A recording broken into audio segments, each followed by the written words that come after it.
She is the bodyguard assigned to the prince by the queen. However, they are currently engaged in a heated battle on the streets with the prince. They were coincidentally spotted by the queen unexpectedly. This misunderstanding almost drove Junling insane. Not long ago, on the northern border, the queen, preparing to face the barbarian army, suddenly received 2 letters from the Great Flame Imperial City. One contained news of the Blood Cloud Tower's destruction, while the other accused Junling.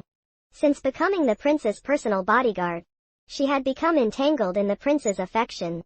Not only did she meticulously dress herself every day, but she also followed the prince like a devoted fan. After reading the letters, the queen's mood was exceptionally complex. She had never imagined her consort could be so charming. Someone who had previously shown no interest in men had undergone such a significant change in just a few days. On the side, Junling's mother was furious. She couldn't believe her daughter had become infatuated to such an extent.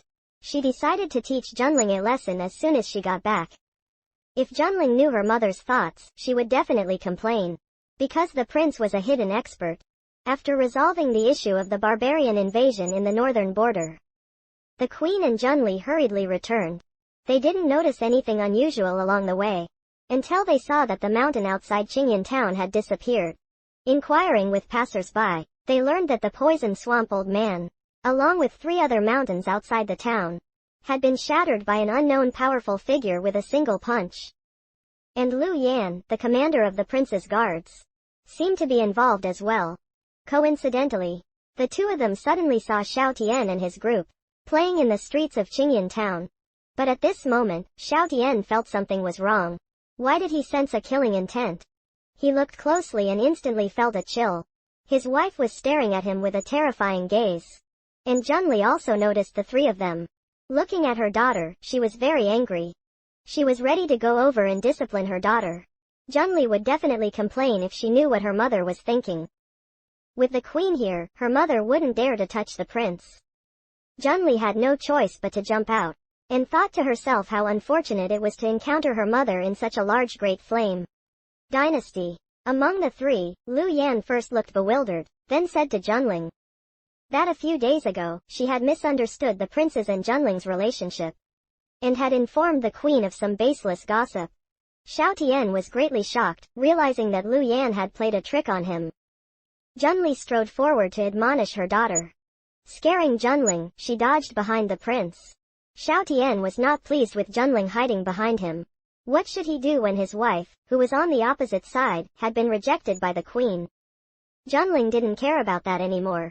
With her majesty here, her mother wouldn't dare to touch the prince. Faced with such a deep trap, Xiao Tian could only try to find a way out. But looking at the sturdy and robust Shen Lishuang, Xiao Tian couldn't help but admire Junling's father. He had actually conquered such a strong woman.